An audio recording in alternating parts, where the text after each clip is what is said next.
Ahoy everyone, I'm Chris from Rustic Rabbit and welcome back to the channel. Now if you're new to our channel, we give you the guidance it takes to grow your own food, raise your own meat, do all that in your backyard. And then we take the next step, we bring you back into the kitchen and we show you how to cook it, how to make it into something, really special. So we're coming out of a holiday season, right? Thanksgiving, Christmas, New Year's. We've done a lot of get-togethers, a lot of parties, things like that. And usually these cooking videos, we teach you to do a main course or maybe even a side dish that using some of our proteins, some of our vegetables. But we're thinking, we wanted to try like an appetizer, an hors d'oeuvre, something pretty simple that's quick, good turnaround, but still has that that pop that really delivers something that can impress people.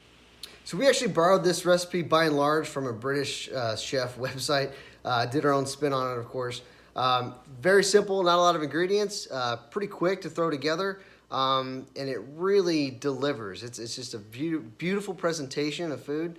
The flavors are really great, and I think you'll like it. Okay, so the first thing you need to prep is your puff pastry. And I've seen videos of people doing this, making it from scratch. Doesn't look hard. I just don't think that's necessary. You buy the frozen box. It tells you pretty explicitly how to prep it. Put it at room temperature for 3 hours or put it in the fridge the day before. But roll it out, get it how you want it. Get a straight edge and, cut it, I'd say about 2 inches or so as width for the length of your dough. And then just kind of brush it with some melted butter and let it rest for a little bit. Put it in the oven. It's going to take about 8 to 10 minutes. You really don't want to overcook this. And you'll know it'll get kind of golden brown, start to bubble up a little bit. And this is what it's going to look like. Okay, so what we need to do now is boil and peel our boiled eggs. Some people struggle with this. Believe it or not, if you boil the water first, then put your eggs in for the 6 to 8 minutes that it takes to get them boiled, the shells come off pretty easy. You just kind of pinch it and peel it off. If you put the eggs in first, then you heat up the water. A lot of times, people add baking soda and vinegar and all different kinds of things to try and get it to peel. But the trick is just boil the water first. That's all it takes. So you want to get your mushrooms and your shallots and either dice them really, really fine, or I like to blitz them in the food processor and have them ready to go. And this is pretty much all you need. All right, so let's get cooking. So we heat up our pan, we get our our butter starting to melt, and then we throw in our shallots right away, as well as your blitzed mushrooms. Those are both pretty high moisture content, so you want to cook those for a few minutes, get that water to expel, and get them to really pick up the flavors from that butter. Put in your fresh thyme, and really it being fresh, it's going to bring out a lot of aroma.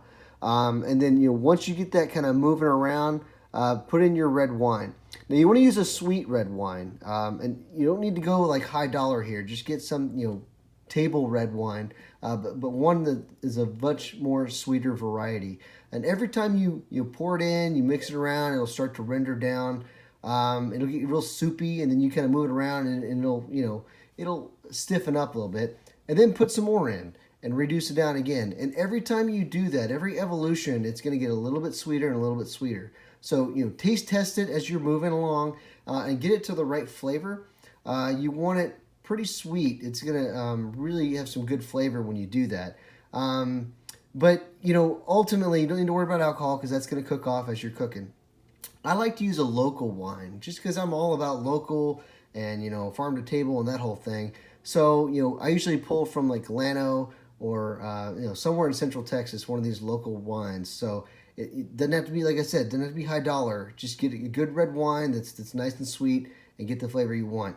Also, if you haven't used salted butter, you might need to put a little bit of salt. Just don't oversalt.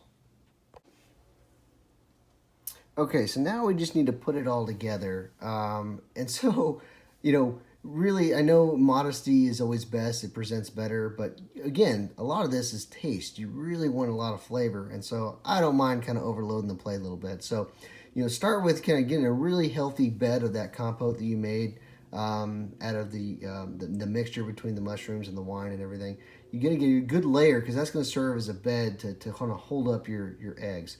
Then you want to line up the eggs as well, sort of just in a line, kind of get them set to where they're not going to fall over, kind of bury them in there. And then, Hollandaise, you got to make a Hollandaise sauce.